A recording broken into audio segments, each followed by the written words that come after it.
I remember the smell of the hospital room more than I remember the accident itself. It was that sharp, synthetic scent of industrial lemon and antiseptic. My head was wrapped in so much gauze I felt like a stranger to my own body, and the world was just a series of muffled voices and beeps from the monitors. I'd spent 3 weeks in a medically induced coma after a driver decided a red light was just a suggestion. When I finally woke up, my first thought wasn't about my car or my job at the gallery. It was about my mother's face. She was sitting by the window, scrolling through her phone, looking more annoyed than relieved. My family has always had money, but it's the kind of money that feels like a heavy wool coat in the middle of summer, stifling and uncomfortable. My grandfather, a man who believed emotions were a sign of poor financial planning, set up a trust fund for me when I was 10. It was meant to be my safety net, a substantial sum that would vest fully when I turned 30. At 28, I was close. I didn't talk about it much. I lived in a modest apartment, worked hard, and tried to distance myself from the old money drama that consumed my parents and my older brother, Julian. "You're finally awake," my mother said, not moving from her chair. The doctors were starting to complain about the bed space. "We've had a lot to manage, Elena. You have no idea the paperwork involved when someone is incapacitated." I couldn't speak well yet. My dad. Over the next few days, as the haze lifted, I noticed things. My brother Julian visited, wearing a new watch, a Patek, Philippe, that I knew he couldn't afford on his consulting salary. My father didn't visit at all, citing a crucial board meeting in Zurich. But it was the mail that really started the itch in the back of my mind. Because I couldn't go home, my mail was being forwarded to my parents' estate. One afternoon, Julian brought me a small stack of unimportant letters. Tucked between a gallery flyer and a utility bill was a notification from the bank that managed my trust. It was an overdraft protection notice. My heart skipped. A trust fund with 7 figures doesn't trigger overdraft notices. When I asked Julian about it, he laughed, that forced, upper-crust laugh that never reaches his eyes. "That, just a glitch, don't head about. Dad's handling the accounts while you're recovering. You gave him power of attorney years ago, remember? For emergencies." I did remember. I was 21, heading to Europe for a year, and it seemed like a sensible thing to do in case I lost my passport or ended up in a ditch. I never revoked it. I never thought I had to. Discharge day was a mess of wheelchairs and bureaucratic nightmares. I moved into my parents' guest house because I couldn't climb the stairs to my own apartment yet. My physical therapist, a blunt woman named Sarah, was the only one who didn't treat me like a burden. "You look stressed," Sarah said during our 3rd session as I struggled to lift a 2-pound weight. "Your heart rate is spiking and we aren't even doing the hard stuff yet. I think my family is lying to me," I whispered. It was the first time I'd said it out loud. "Money?" she asked. "Nada." She didn't look surprised. "I see it all the time with my high-net-worth clients. Recovery is the best time for vultures to circle. If I were you, I'd check the paper trail before you're well enough for them to hide it." That night, I waited until the main house went dark. I limped over to the office, my hip aching with every step. I knew where my father kept the backup files. He was old school. He didn't trust the cloud, but he trusted his physical safe. The code was my mother's birthday predictable. My hands were shaking as I pulled out the ledger for the family's secondary holdings. I found my name. I found the trust account number. But when I looked at the recent activity, the room started to spin. 6 months of management fees, a loan to Julian's struggling startup for $500,000. A diversification transfer to an offshore account I didn't recognize. In the 3 months since my accident, nearly 60% of my trust had been drained. They hadn't just dipped into it. They had treated my near-death experience as a clearance sale. I sat on the floor of that dark office and cried. Not because of the money I'd lived without it before, but because I realized that while I was fighting for my life in the ICU, my own father was signing away my future to pay for my brother's failures and my mother's jewelry. I didn't confront them. I wasn't strong enough yet, and I knew how they played. They would call me hysterical or medically confused from the trauma. I needed someone who spoke their language. I needed someone who didn't care about family loyalty. The next morning, I called a friend from the gallery who had gone through a nasty divorce. "I need the name of that guy," I said. "The one who finds the money people think is gone. A forensic accountant," she asked. "The best one," I replied. "And he needs to be able to work quietly." When I met Marcus a week later, I expected a man in a sharp suit. Instead, he was a rumpled guy in his 50s with coffee stains on his tie and a laptop that looked like it had been through a war. "Elena," he said, looking at my cane and then at my eyes. "You look like you've been through a lot. Your family's accounts are creative." That's the polite word. The impolite word is fraudulent. But proving it, when there's a power of attorney involved, is like trying to unbake a cake. "Can you do it?" I asked. He opened his laptop. "I don't just find the money, Elena. I find the intent. Give me 2 weeks.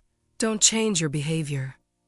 Let them think you're still the broken girl in the guest house. If they think they've won, they'll get sloppy." And they did get sloppy. That weekend, my mother hosted a brunch for her garden club. She was wearing a new diamond tennis bracelet. "Is that new, Mom?" I asked, sipping my tea and trying to keep my voice steady. "This? Oh, just a little something your father picked up for our anniversary," she said, smoothing her hair. I knew the date. Their anniversary wasn't for 4 months. My forensic accountant had already flagged a withdrawal from my account for the exact amount that bracelet would cost at Cartier. I felt a cold hard knot form in my stomach. The girl who woke up in the hospital was gone. The woman sitting at this brunch was starting to realize that the only way to get justice was to be just as cold as the people who raised me. Marcus wasn't just rumpled. He was a shark. He had managed to trace the diversification transfer I'd seen in the ledger. It hadn't gone to a blind trust in the Caymans like I suspected. It had gone to a shell company registered in Delaware, which was then used to purchase a boutique vineyard in Napa Valley. The owner of that shell company, Julien. My brother wasn't just wearing a new watch. He was trying to buy a lifestyle using the funds meant for my long-term security. They aren't even being smart about it, Elena. Marcus told me over a secure video call. He was eating a sandwich, crumbs falling onto his keyboard. "They're using your POA to sign inter-family loan agreements. On paper, it looks like you're generously lending your brother millions at 0% interest while you're recovering. Since you're technically incapacitated, your father is signing for both the lender you and the guarantor. It's a closed loop of greed. Is it legal?" I asked, my voice trembling. "With a power of attorney, it's a gray area," Marcus admitted, wiping his mouth. "But here's the mistake they made. They started moving money before the official medical certification of your incapacity was filed by the hospital. There's a 48-hour window where your father moved nearly $200,000 while you were still technically stable but not yet declared legally unable to manage your affairs. That's not management, Elena. That's theft." I felt a strange mix of vindication and pure, cold nausea. I wanted to scream, to run into the main house, and throw the ledger at my father's face, but I remembered Sarah's advice. I needed the paper trail to be absolute. Living in the guest house became an exercise in psychological endurance. One afternoon, my mother came over with a stack of papers. She looked radiant, wearing a silk scarf that probably cost more than my first car. "Darling, the estate lawyer needs you to sign a few things," she said, her voice dripping with artificial sweetness. "Just some routine updates to the trust's tax status. Since you're feeling better, it's best to get the paperwork out of the way." I looked at the documents. They weren't tax forms. Tucked into the middle of the stack was a full release of liability, which would essentially retroactively approve every transaction made under the power of attorney. If I signed this, Marcus's work would be useless. "My hand is still a bit shaky, Mom," I said, leaning back into the pillows. "And my vision gets blurry if I stare at fine print for too long. Can I look at these tomorrow?" Her smile faltered for a fraction of a second, a tiny crack in the porcelain. "The lawyer is on a tight schedule. Elena, it really only takes a moment.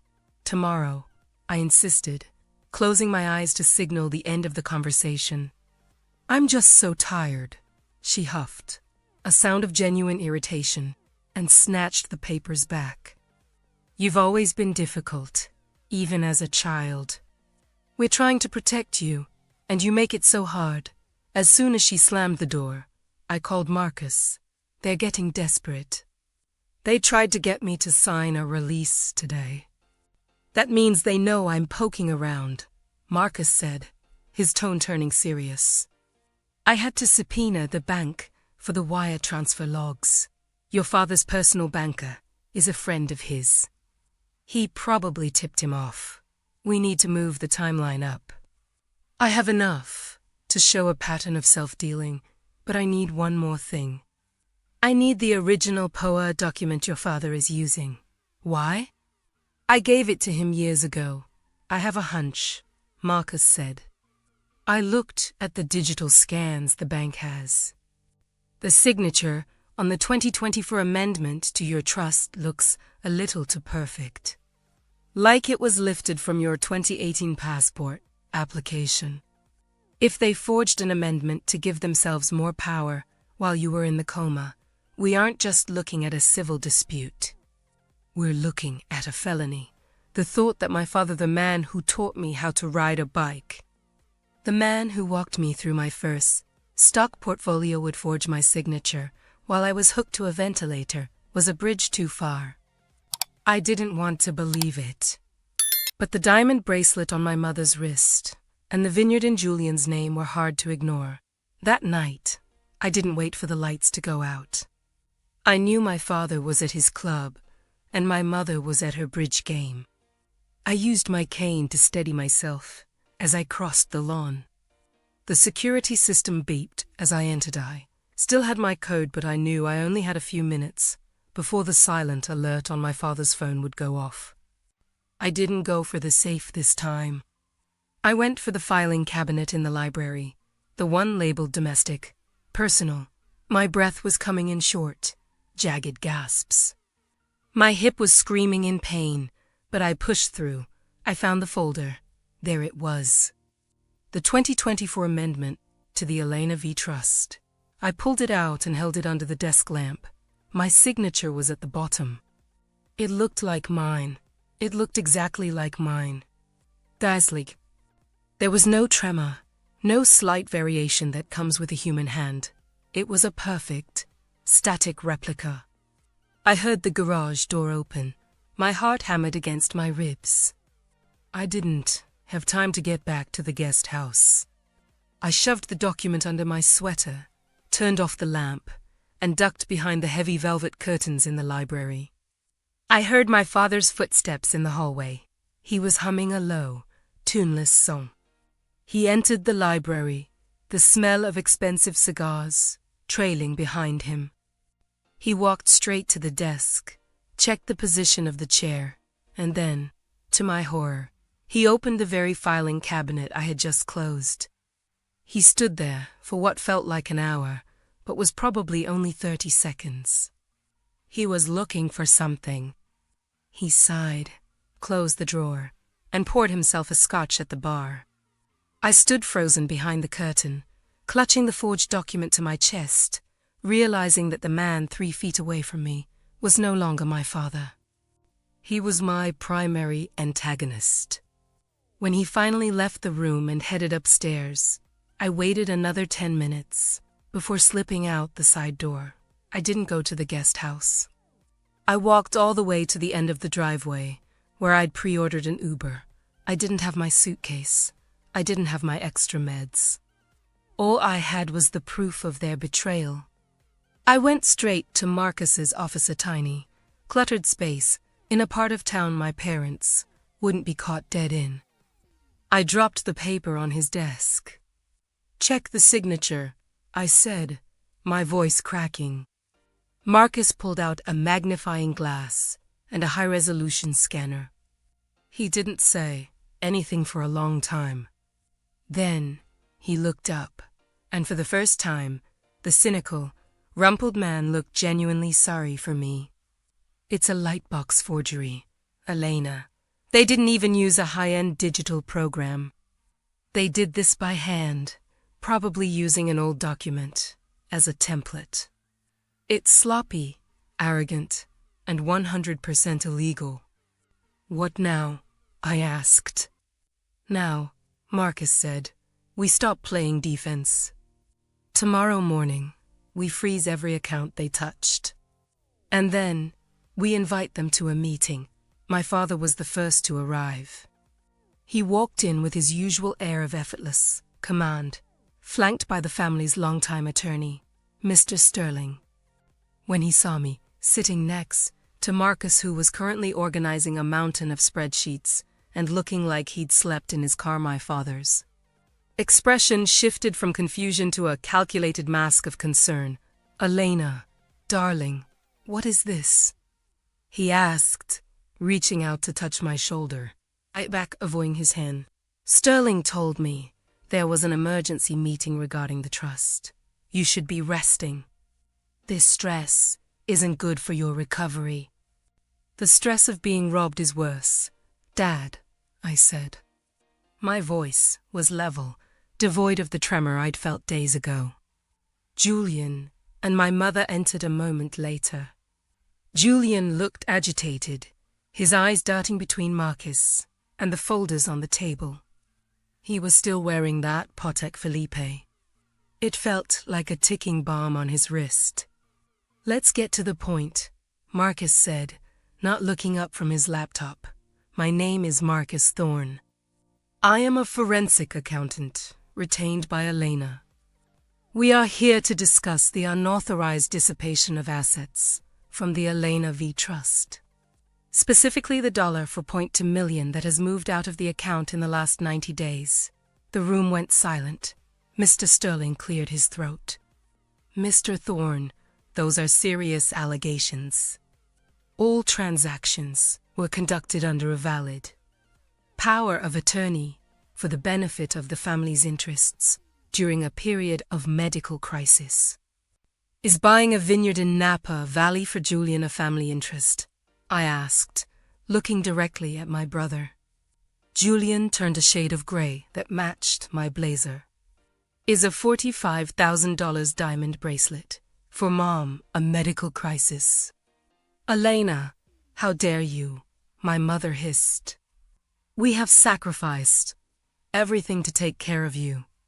The hospital bills, the specialists, were paid for by my primary insurance and a separate medical endowment," I interrupted.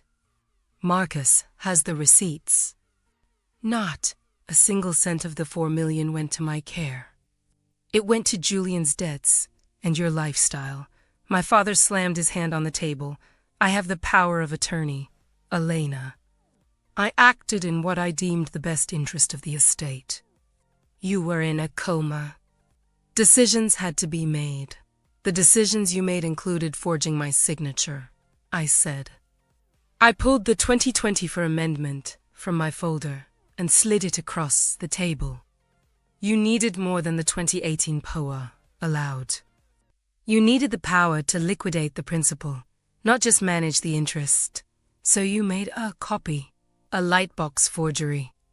Marcus has already had a handwriting expert verify the static nature of the stroke. It's a perfect match for a document I signed 6 years ago. It's a felony, Dad. The silence this time was heavier. Mr. Sterling picked up the paper, looked at it for 3 seconds, and immediately set it back down. He leaned over and whispered something in my father's ear. My father's face went from red to a pale, sickly white. Now, Marcus said, his voice almost cheerful, we have a few ways to handle this. We can go to the district attorney. Forgery, grand larceny, and elder abuse though you're young, Elena. The law treats incapacitated victims similarly would mean prison time. Especially for Julian, who signed the purchase agreement for the vineyard knowing the funds were stolen. Prison. Julian whispered. Dad, you said it was fine. You said she wouldn't even notice. Shut up, Julian, my father snapped, but the command lacked its usual bite. He looked at me and saw the man love. Elena, be reasonable. We are family. If you do this, the family name ruined. Business, the reputation. Everything we've built. You didn't think about the family name when you were looting my future while I was on a ventilator, I replied. I felt a hollow ache in my chest. I wanted them to apologize. I wanted them to say they were scared and desperate. But they weren't. They were just caught. Marcus pushed a new document across the table. Here are the terms for non-disclosure and non-prosecution. 1. Julian transfers the deed of the Napa property to Elena immediately. 2. My mother returns the jewelry or the cash equivalent. 3. My father resigns as trustee of all family accounts, and a third-party fiduciary is appointed. 4. You all move out of the estate house, which is actually owned by the trust. Within 30 days, move out. My mother gasped. Where are we supposed to go? You have the apartment in the city, I said. It's smaller. It's modest. It's what you can actually afford on your own merit. This is blackmail, my father said, his voice trembling with rage. No, Marcus corrected him. This is a settlement. Blackmail is illegal. Offering a victim the chance to recover stolen assets in exchange for not filing a police report is a standard civil negotiation. You have 10 minutes to decide. After that, I'm calling my contact at the FBI's white-collar crime division, they huddling in the corner of the room with Mr. Sterling. I watched them through the glass. My mother was crying, but they weren't tears of remorse. They were tears of social humiliation. Julian was pacing, likely calculating if he could sell the watch before the accounts were frozen. My father just stood there, looking old. I looked down at my hands. They weren't shaking anymore. I realized then that the recovery Sarah talked about wasn't just about walking again. It was about standing up. They'll sign, Marcus whispered to me. They're cowards at heart. People who steal from their own children always are. I know, I said. Marcus, make sure the forensic audit continues for the next 5 years. I want to know every time they buy a stick of gum. 10 minutes later, they sat back down. My father picked up the pen. His hand, the one that used to hold mine when I was afraid of the dark, was shaking violently. He signed the papers. One by one, they signed away their control, their luxury, and their relationship with me. When it was over, my mother tried to approach me. Elena, please. Can we talk about this at home? You have 30 days to find a new home, Mom, I said, standing up with the help of my cane. I'll have my things moved out of the guest house by tonight. I'm moving back to my apartment. I'd prefer if you didn't contact me, unless it's through Marcus. I walked out of that glass room and didn't look back. I got into a cab and told the driver to just drive. I watched the city blur past the window. I had my money back. I had the vineyard. I had the victory.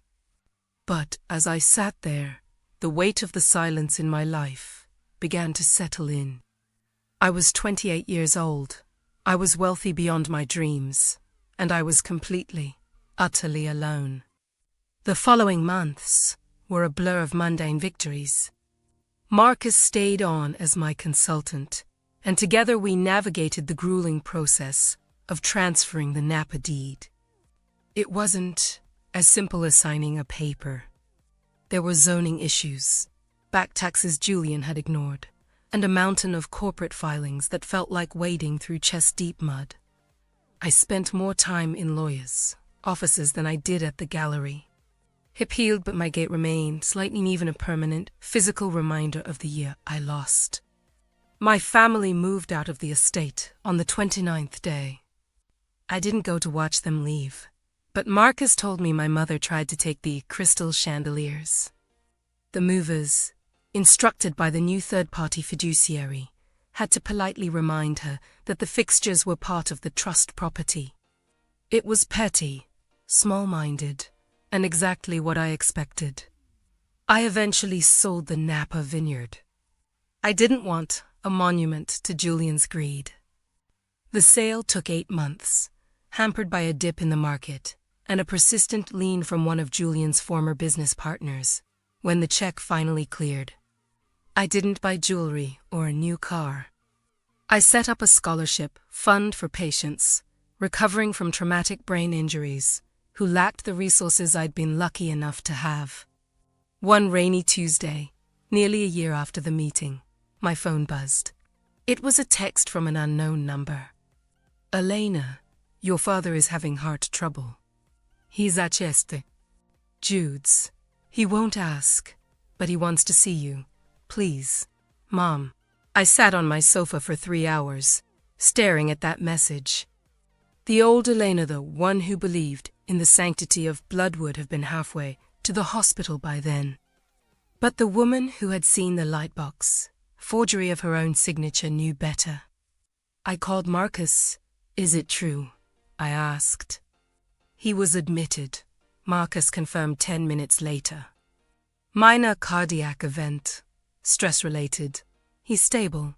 But Elena, Julian is there too. And he's been asking the nurses if your father updated his will in the last 6 months." I closed my eyes. They hadn't changed. Even in the shadow of a hospital bed, they were still calculating the inheritance, still circling the carcass of a relationship they had killed themselves. I didn't go to the hospital. Instead, I sent a bouquet of flowers with a card that simply said, "Wishing you a steady recovery." Elena, it felt cold. It felt wrong in the way society tells us we should always forgive our parents. But as I sat in my quiet apartment, looking at the city lights, I realized that forgiveness without change is just an invitation for more abuse. I'm 30 now. The trust has fully vested. I am, by all accounts, a very wealthy woman. But the most valuable thing I own isn't the bank balance or the real estate. It's the peace of mind that comes from knowing exactly who people are. I still work at the gallery. I still see Sarah for physical therapy once a month. And every time I sign my name on a document, I look at the ink and remember the tremor that isn't there anymore. The victory was bitter, and the happily ever after is more of a quietly moving on. But for the first time in my life, the wool coat is off. I can finally breathe.